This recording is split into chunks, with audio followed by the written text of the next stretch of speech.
Olá, gente, a paz. Estamos aqui mais uma vez para um bate-papo aqui edificante, né? Ser edificado na presença do Senhor e nada melhor de conversar com pessoas que têm uma caminhada em Deus, né? Que levam Deus a sério e que têm muito a nos ensinar. E hoje eu estou tendo a alegria de estar aqui em Confresa com o querido pastor Cássio, da IBN. Vim a convite dele aqui para uma escola de adoração, né? A escola de adoradores, e está sendo maravilhoso e algo realmente tremendo. Deus tem se feito presente nesse lugar.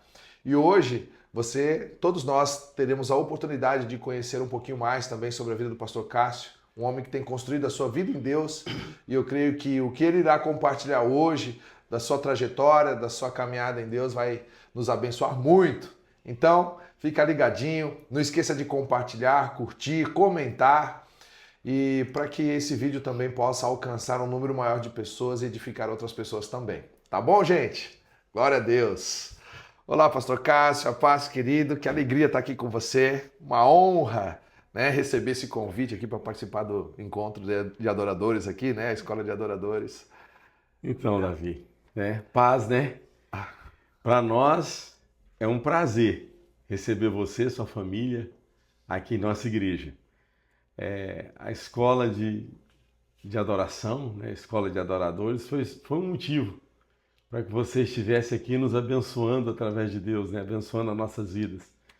Né? Nós gostamos muito de você. A Né? alegria é minha, pastor, meu Deus do Você, céu. para nós, assim, é muito importante.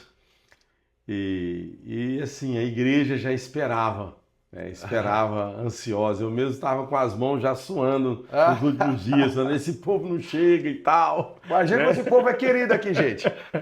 Então nós estávamos aqui. É um prazer, Davi, é um prazer ter você aqui, né, em nossa casa, em nossa igreja, na nossa cidade, no nosso estado. Sei que você anda muito, já esteve aqui, mas Confresa é um lugar especial. Eu quero que você pense assim, porque é o lugar do coração do Mato Grosso, onde Mato Grosso te ama. Amém. Né? E Obrigado, você é pastor. bem-vindo. Glória a Deus, viu? E estamos aqui, né, Amém. já há algum tempo. Né, eu nasci nesta igreja, eu me converti aqui na Igreja Batista Nacional de Confresa. Tinha uma missionária na época que era a irmã Noemi, e ela tinha também um pastor Jorge Irã, que era o pastor de Porto Alegre do Norte. E ela iniciou-se um trabalho aqui. E eu conheci Jesus, né, eu aceitei através desta igreja. Então eu cresci. Já era igreja, não Já era uma casa, não. Já era uma não igreja. tinha igreja, não tinha igreja.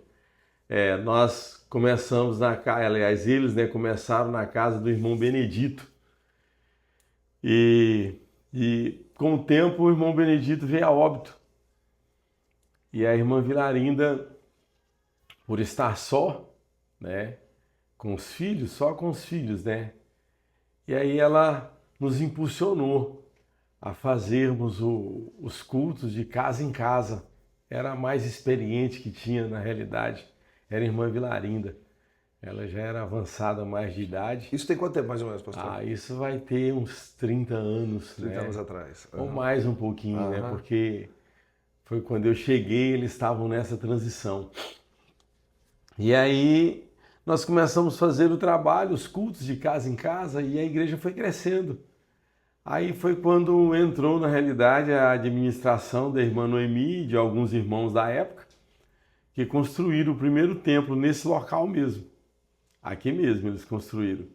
E eu estava na construção. E eu, através deles, eu vim para a igreja, vim com a família, minha primeira, né, família, porque eu fiquei viúvo. Sim. Depois de um ano e pouquinho que eu estava na igreja, a minha primeira esposa faleceu, que é a mãe dos meus 2 filhos mais velhos, da Ana Paula, que hoje é pastora, casada com o pastor Sueli, que estão em Rondonópolis, pastoreando. Tem 2 filhos, né? Tem um que fez 18 anos ontem, né? Que benção. E o Anderson, que mora aqui também na cidade.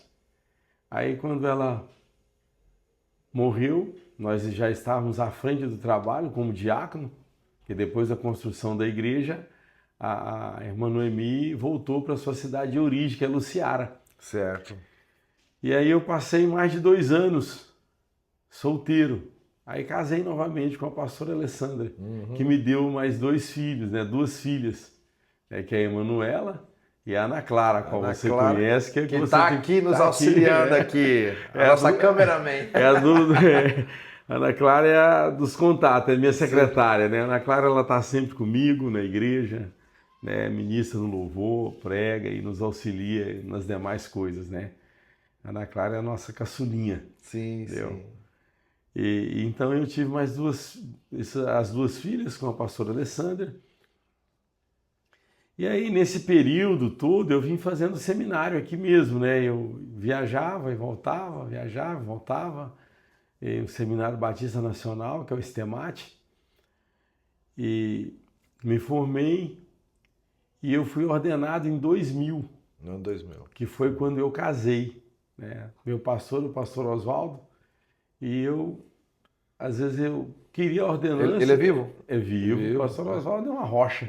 Da onde que ele estava? Ele está em Várzea Grande, né, na Várzea. Igreja Batista Nacional do Cristo Rei. É a Ah, nossa referência, né, de pastor, sim, sim. pastor Oswaldo. Pastor Oswaldo nos discipulou com o seu testemunho, com a sua família, né, a forma que ele ama, né, a pegada missionária que ele tem. Então, assim, aqui em Confresa, se tiver alguma coisa errada, sou eu.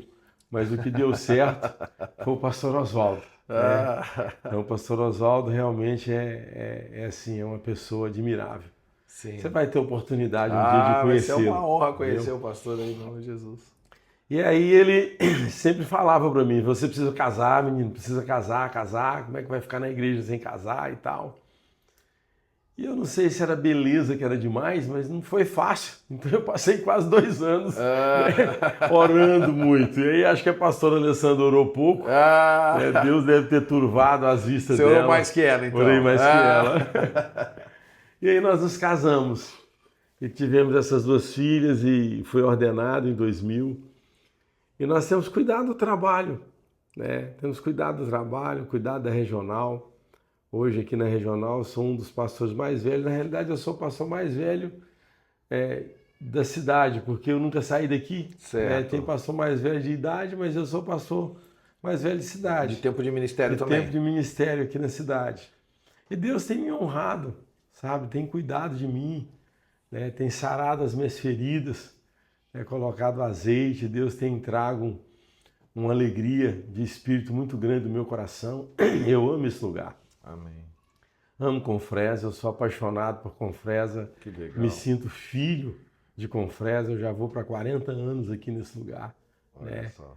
Então foi aqui que eu nasci no Evangelho. Então o senhor não veio, o senhor não o senhor veio de outro lugar para poder estar aqui em Confresa. Eu vim de Jataí, Goiás. De Goiás. De Goiás. Eu vim jovem, né, 19 anos, tá. deu 20 anos de idade. E aí nunca mais voltei. Mas você veio a trabalho? A minha família era aqui, né? Tá. Assim, minha mãe, ela saiu, eu tinha 1 ano de idade. Ela me deixou com a minha avó. E o meu pai era um homem casado, né? Foi num relacionamento, né? Um extra, né? Então ele não me assumiu. E eu fui criado com a minha avó. E minha mãe constituiu outra família. Eu tenho mais irmãos, mais meio-irmãos, né? Que são meus irmãos por parte de mãe. E aí nós tentamos várias aproximações quando eu era criança, né? Inclusive... Você fala aproximação com minha mãe. Com sua mãe? Mas assim, eu e meu padrasto, ou ele e eu, não sei, eu não era bem aceito. Sim. Então nós tentamos uma aproximação, eu tinha 5 anos de idade. Ia fazer 6 anos em São Félix do Araguaia, onde eles moravam. Aí não deu certo. E aí nós retornamos para Jataí novamente. Aí depois, quando o meu irmão caçulo nasceu, caçulinha, que é o João Filho, eu tinha já 12 anos de idade. E foi mais 6 anos depois, 6 para 7 anos depois. Minha avó tentou uma outra aproximação, né? Nos trouxe, também não funcionou, não deu certo, né? Não deu certo. Ele tinha muita dificuldade de me aceitar e meu gênio também muito forte, né? E aí eu vim depois de maior idade. E aí eu aproximei, precisava de serviço, né? E comecei a trabalhar numa empresa a qual eles moravam lá e já trabalhavam, eles forneciam pão para essa empresa, que era a Gameleira, uma destilaria. E eu vim trabalhar na parte industrial, porque eu me profissionalizei muito cedo. Eu com 17 anos eu já era serralheiro de esquadrilha metálica e já comecei a trabalhar cedo, né? Sim. 10 anos de idade eu já fazia já alguma coisa, já me mantia e algumas coisas também já tinha Eu creio que as circunstâncias também foi te empurrando para isso, foi né? levando, né? Tinha que trabalhar, tinha que trabalhar. Então foi muito cedo. E aí eu vim para cá em busca da família, Uhum. né? Em busca da família. E aí deu certo, né? Eu tive a oportunidade de conhecer meus irmãos, conviver com a minha mãe, né? Conviver com o meu padrasto e conhecer mais pessoas, né? Depois a minha avó veio também, aí eu adquiri família realmente, a minha própria família, né? E aí estou aqui até hoje. E dentro disso, pastor, eu acho que é muito legal a gente frisar assim, porque às vezes as pessoas elas vê o que a pessoa tem hoje, né? Ou onde a pessoa tem chegado, o que tem conquistado, o que Deus tem feito, mas às vezes as pessoas não sabem que existe por trás também uma história de superação, de tantas coisas, Ah, né? Em relação ao que você viveu. E eu acho que é legal isso, porque talvez pessoas que estão nos assistindo agora, provavelmente talvez possam estar vivendo um momento como esse. E como que você foi superando essas coisas todas, assim, essas dificuldades que você teve no começo, assim, de ter que... então, a minha família toda vida foi uma família muito boa, né? É, foi meio desorganizada em relação a matrimônio, mas nós somos uma família muito unida. Os meus primos, né, minhas tias, onde eu vivia, então toda a vida foram muito amáveis, né? Foram muito unidos. É uma família que realmente que socorre. E tem vários como eu, Uhum. né? Vários como eu. E eu até brincava com a minha avó. Agora fez um ano em outubro desse ano que a minha avó faleceu. Faltava uma semana para fazer 100 anos, Ó, né? E eu sempre falava para ela, falei, bom, mas vocês não podiam ver um homem bonito que desmaiava e acordava grávida? Ela sorria, ficava brava, né? ah, Mas assim, e o que mais pegou às vezes foi a carência.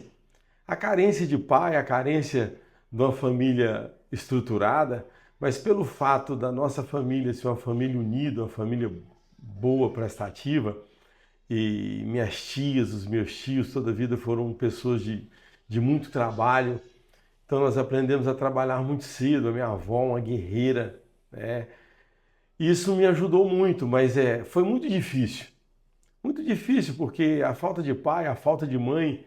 Minha avó era analfabeta e ela trabalhou no consórcio rodoviário muito tempo, então ela foi ausente, né? Eu vivi muito só na cidade. Então eu tive contato, porque o primeiro que chega é as coisas ruins, sim. né? Então eu tive contato com bebida, tive contato com algumas drogas, como maconha, né? Pó, droga de farmácia, também quando criança. Mas trabalhando, sempre trabalhando.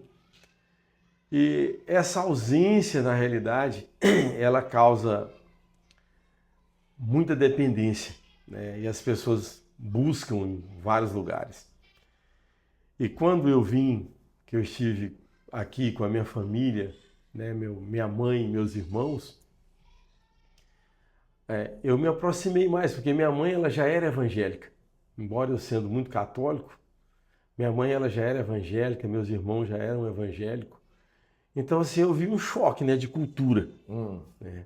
E isso me inibiu também muita coisa, né? Embora que eu continuasse bebendo, mas me inibiu muita coisa e fez com que eu começasse a enxergar, né, algumas coisas diferentes. Mas eu fui superando através do trabalho, vontade de vencer. Realmente, quando eu era criança, eu tinha medo de viver sozinho, de não ter família, né? Porque eu já não tinha mesmo, né? Então, assim, eu tinha medo de chegar à minha velhice e não ter ninguém. Então, eu queria ter esposa, queria ter filhos. Isso me ajudou muito, muito. E minha avó me ensinou também sobre caráter, né? Não defraudar ninguém. Entendeu? Minha avó, ela me educou muito bem nessa área, né? Mesmo não sendo evangélica, ela me educou muito bem. Agora, o que me tirou mesmo, né, dos traumas, dos medos e das dificuldades do dia a dia foi Cristo. Quando eu encontrei Jesus, realmente a minha vida foi transformada, transformada. Eu experimentei de algo que eu nunca tinha vivido, né? Nunca tinha sentido. Eu fui para a igreja porque eu estava numa guerra muito grande com a minha esposa e ela deu checkmate. Ou você vai, ou eu deixo você. Né? E eu pensei nela, pensei nos filhos, fui. E na época eu ainda usava maconha. Né? E eu cheguei na igreja, é interessante que hoje eu entendo que eu fui batizado com o Espírito Santo. E eu senti assim uma overdose de Deus na minha vida, foi algo sobrenatural. Que legal. E é interessante, pastor, porque eu tinha amigos, né? Eu tenho um amigo até hoje, é vivo, hoje tem família também, o Renildo. E eu chegava para ele, nós jogávamos bola junto, eu falei, rapaz, vamos lá na igreja. Lá tem a irmã que ora, você chapa, entendeu? Você fica chapado e tal. E ele foi comigo. Uhum. Aí chegou lá, né, e o Espírito Santo de Deus entrou na minha vida e eu ficava assim, eu não sei nem explicar como que era, mas não tinha droga, não tinha bebida, não tinha nada que pudesse comparar com aquilo que o Espírito Santo de Deus fazia com a minha vida. Isso foi numa igreja? Isso aqui, né, nessa igreja, quando iniciou, igreja na casa aqui. do irmão Benedito. Ah, tá, entendi. Aí tá, eu levei ele. E ele chegou para mim, eu fui cheio, né? E ele falou assim, eu falei, e aí, você recebeu, você conseguiu? Ele falou, negão, você tá doido, cara? Você tá doido, velho? Você tem que procurar um médico, e você tá doido, velho. Não senti nada, cara, não aconteceu nada. Você não deve estar normal. Então, assim, foi muito, muito interessante quando eu encontrei Jesus. E aí eu fui para uma maratona bíblica, né? Fui para uma maratona bíblica. Eu tinha um amigo meu, que é o Marco Belo, ele converteu primeiro do que eu. E nós éramos amigos de farra, de bebida, e ele converteu primeiro do que eu, e assim, eu não era muito chegado em crente, né, em evangélico, eu tinha uma versão assim, né, e às vezes se eu fosse fazer negócio com alguém e eu soubesse que ele era evangélico, eu perdia o negócio, mas saía fora. Eu não tinha um bom exemplo dentro de casa com o meu padrasto. Sim, né? sim. Não tinha, então eu não queria. Eu não queria. Às vezes eu falava... Ou seja, você generalizou, né? Se ele é daquele jeito, imagina que então todos... o resto é tudo do mesmo jeito, né? Então eu não queria. E esse amigo meu, quando ele se converteu, ele não abriu mão de mim. Nós trabalhávamos na mesma empresa, ele me levava, eu almoçava na casa dele, ficava ali, ele colocava hino e tal, né? Assim, foi me convencendo, porque eu já o conhecia e comecei a ver a transformação na vida dele.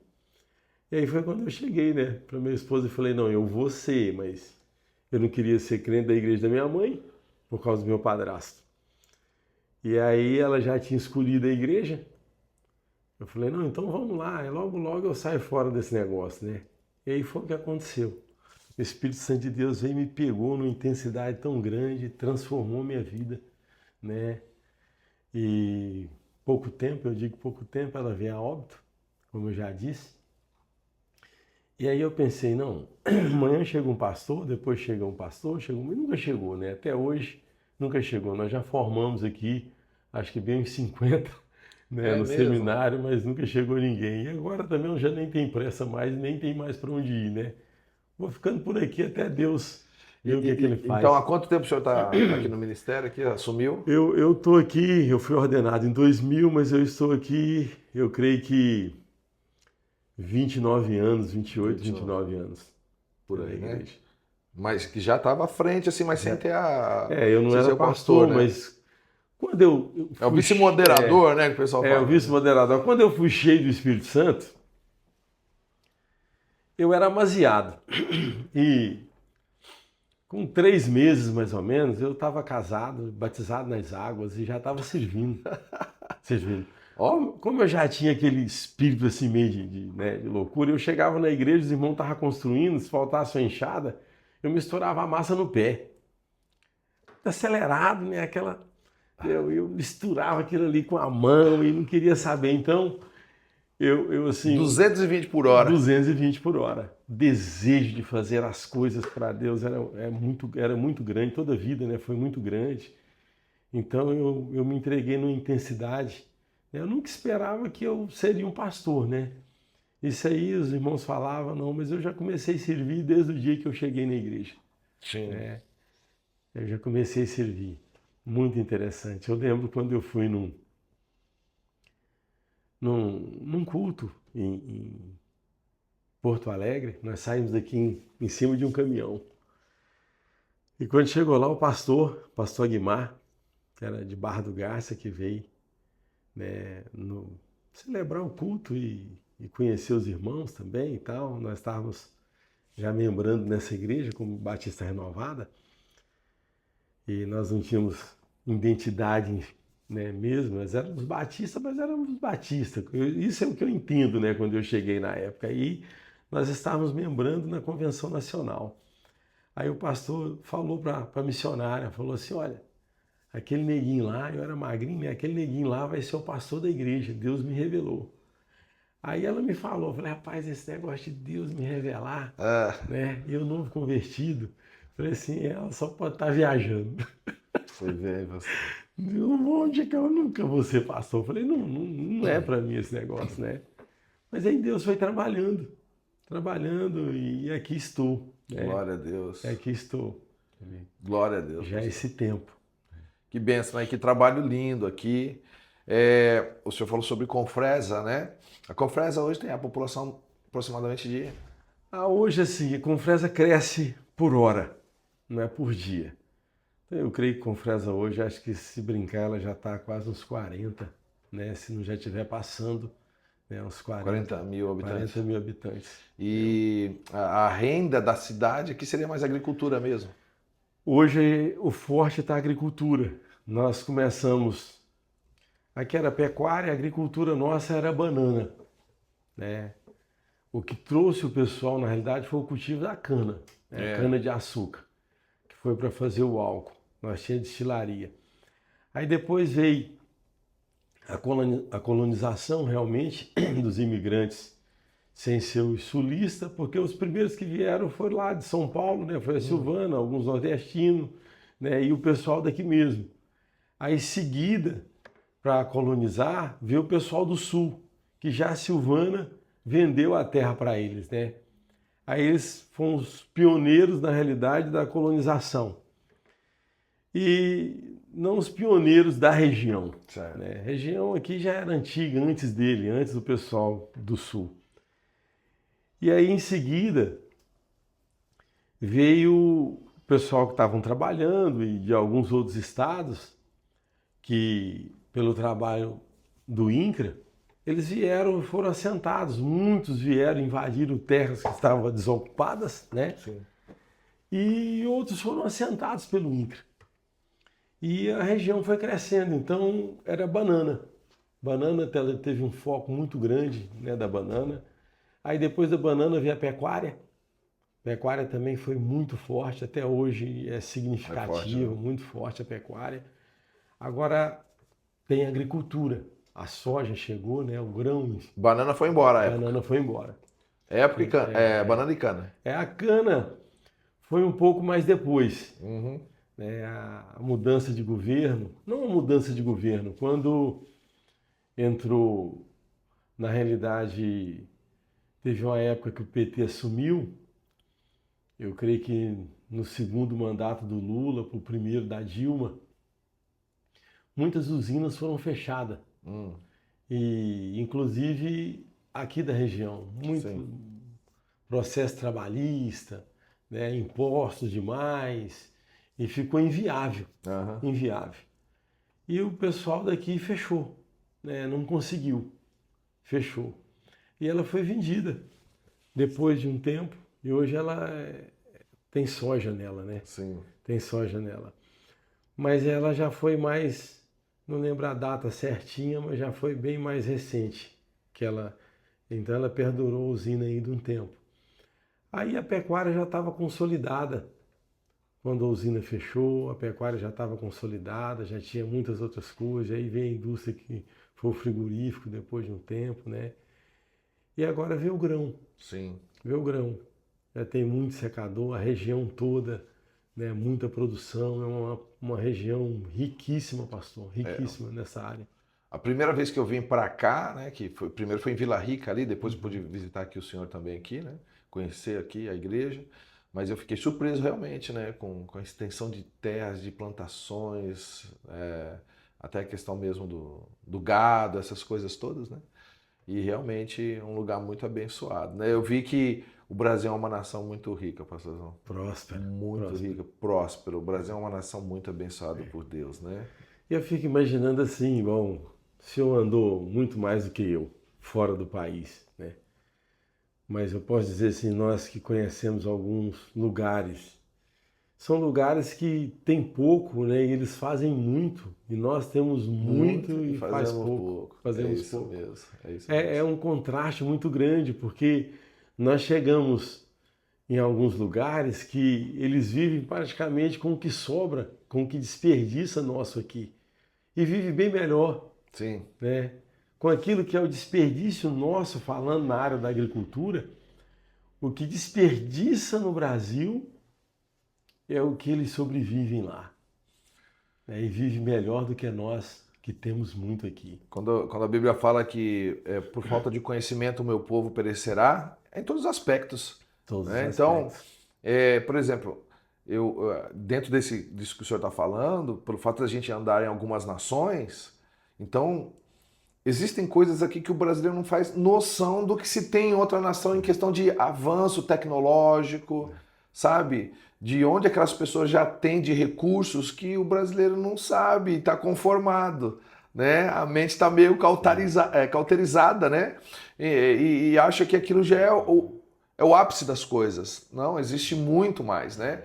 Então, dentro, vamos falar assim, eu creio que Deus é o meu pedido, né? Eu desejo que Deus possa estar levantando pessoas, né? Que tenham uma visão mais ampla, que temam a Deus, que tenham uma visão mais ampla e que realmente queiram trazer coisas que realmente vai modernizar, né? E trazer benefícios muito maiores, né? Do que nós temos nos dias de hoje, né? Então, meu desejo é que na política, no meio empresarial, né? E a igreja também fazendo o papel dela, que possam se levantar pessoas que realmente possam mudar a realidade, né? Porque muitas pessoas não fazem ideia, já como fala assim, já estão satisfeitos com algo pouco, mas porque pensam que aquilo já é o máximo. Já é o máximo. Porque se conhecer as outras coisas que tem, vamos falar assim, poxa, nós podemos ir avante, né? E além. Assim, pastor, eu tenho um espinho na carne, né? Eu sei que dentro de mim habita um vulcão.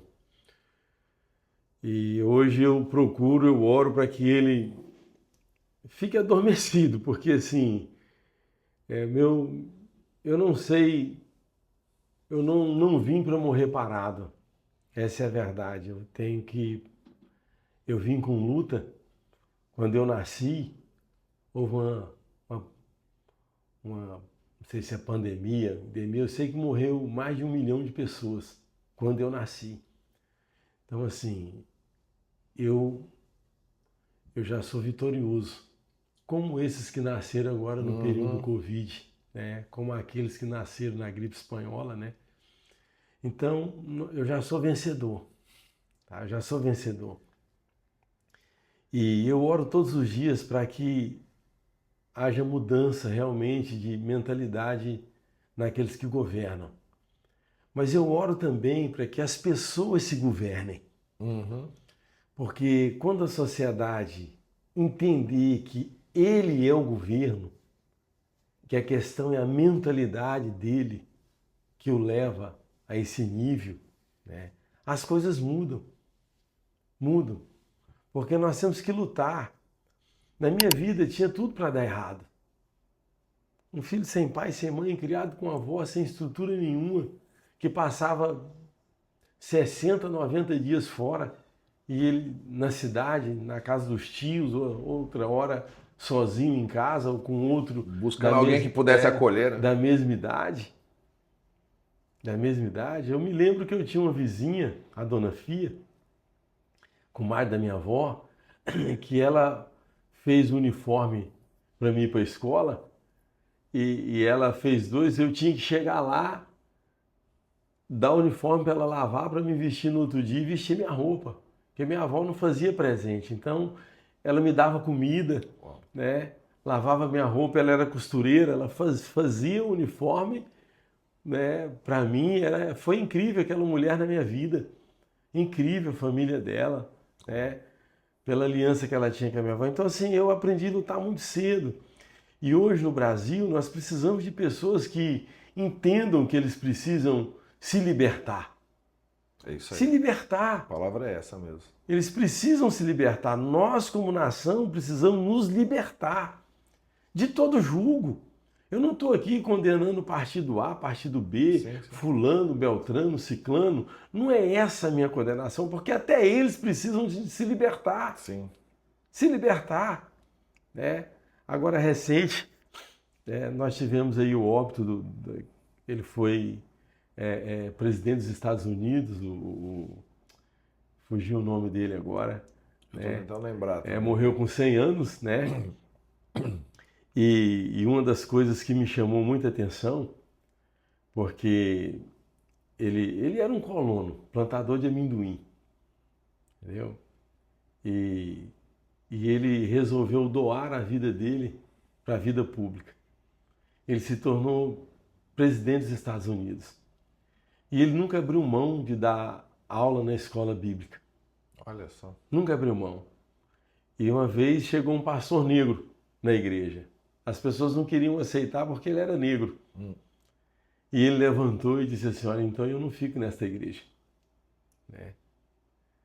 E com ele saiu 70, foi quando fundaram a Igreja Batista Maranata, nos Estados Unidos. Então, pessoas que lutam pela mudança. Mas tem muitas pessoas que ainda estão presas em uma consciência falida. Estão destruídos interiormente e vivem uma vida de fachada, Sim. achando que nunca vai acabar e que o mundo é isso. Nós temos que ter propósito nessa vida. É isso aí. Né? E o brasileiro precisa. Nós conhecemos, por exemplo, a gente conhece algumas nações que são milenares, né? Como o pessoal do Oriente Médio mesmo, entendeu? Nós somos criança perto deles. E quantas vezes aquele povo aí fala assim, eles vivem em luta, mas eles têm um espírito de luta. É isso aí. Por isso que subsiste. Só que se acontecer 1% do que acontece com eles acontecer com a gente, nós somos destruídos. É isso mesmo. Somos exterminados da face da terra. E as pessoas não entendem isso. Né? Não entendem isso. Eu oro a Deus.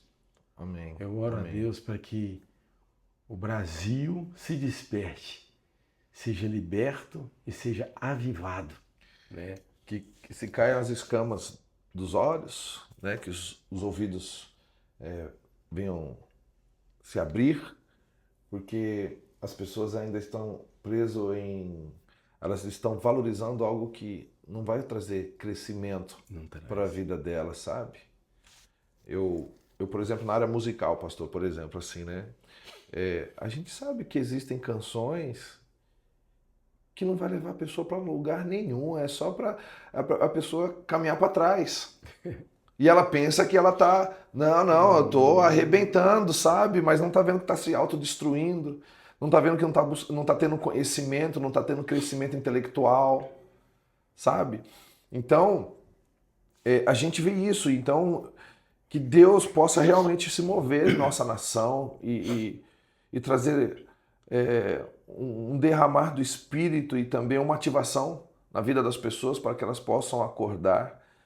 E até mesmo aqueles que estão poderosos, né? que têm um cargo e a forma que lidam é uma forma totalmente arcaica, atrasada, e acham que estão arrebentando, sabe? Sendo que existe a maneira correta de se viver em liberdade e fazer com que um povo evolua, sabe? Então, a questão não é o homem ser o centro das atenções, mas é uma nação temer a Deus e amar o Senhor e se render à palavra dele, sabe? Porque, como a palavra mesmo diz, né? Feliz é a nação cujo Deus é o Senhor. É o Senhor. Né? E glória a Deus, e que você se levante, né? Que todos nós venhamos nos levantar com o intuito de manifestar esse amor e essa glória de Deus. Pastor, nós nos conhecemos, a primeira vez foi em Cuiabá, não foi? Foi em Cuiabá. Foi em Cuiabá. Uma conferência do pastor Davi Grubert. Davi Grubert, nós tivemos lá, né? Foi quando nós nos conhecemos. Depois tivemos juntos aqui em Vila Rica. No Encontro com Deus para Adoradores. Encontro com Deus para Adoradores. Aí veio aqui rapidão, né? Bem rápido. Isso. E aí nós nos apaixonamos. Apaixonamos por vocês. Ficamos aqui na expectativa. E agora você está aqui conosco, né? Na Escola de Adoradores, né? Amém. Escola de Adoração. Tá. Me sinto muito honrado aí pelo convite. E Deus tem derramado graça, eu tenho chorado demais, eu só fico chorando. Meu Deus. E Deus tem derramado muito, muito. E eu creio, sabe, pastor, em uma nova geração, mas uma geração viva. Em nome de Jesus. Porque é aquela história, né?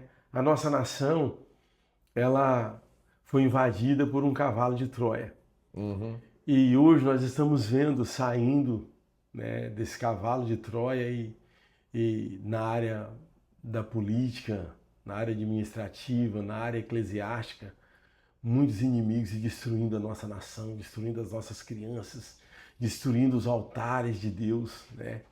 Mas eu creio que está vindo uma geração, em nome de Jesus, a qual restaurará esses altares, em nome de né? Jesus.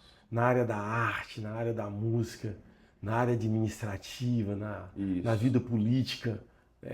Eu creio que Deus está levantando. Aleluia. O Brasil chegou onde chegou, mas nós temos que entender que este lugar é os pés de Deus. É os pés de Deus. Então eu creio.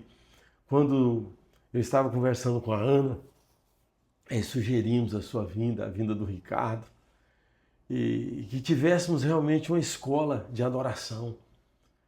Porque existem muitos deuses para receber a adoração. Como o Senhor falou, as pessoas às vezes cantam coisas que não edificam. Só para o Senhor ter uma ideia, há leis que se você falar uma palavra para uma mulher, ela te processa, né? E eu fico imaginando, mas a arte, ela entra como arte, então ela arrebenta com a imagem feminina, com a imagem da mulher. Ela chama a mulher de tudo que é pejorativo. É isso mesmo. Ela desmancha com a figura mais importante que existe na face da terra é a mulher. Uhum. A Bíblia, Deus, ele fez um homem à sua imagem e semelhança e ele olhou e viu que não era bom que o homem estivesse só e fez a mulher como ajudadora. Se tem alguém que pode ajudar e mudar a vida de um homem, é a mulher. Esse é o projeto de Deus, a mulher. A mulher é para realmente fazer com que o homem rompa. Sem a mulher, o homem não é nada. Então, aí vem vários conceitos, né, distorcidos e falando sobre submissão, mas não mostra como que é realmente a missão, né? O que é o papel dessa missão. E o diabo coloca tanta coisa na cabeça das pessoas. Então, eu creio hoje que Deus está levantando uma geração de profetas, em nome de Jesus, uma geração de intercessores, uma geração de levitas, cuja palavra não caia por terra, né? Uma geração que vai nos trazer canções que edificam, canções que restauram, canções que tratam da deficiência que existe. Então eu creio nisso. Às vezes as pessoas olham com a cabeça branca, né? Eu sou novo, eu não sou da idade ainda, né, de Noé, né? Então assim, mas eu estou numa transição.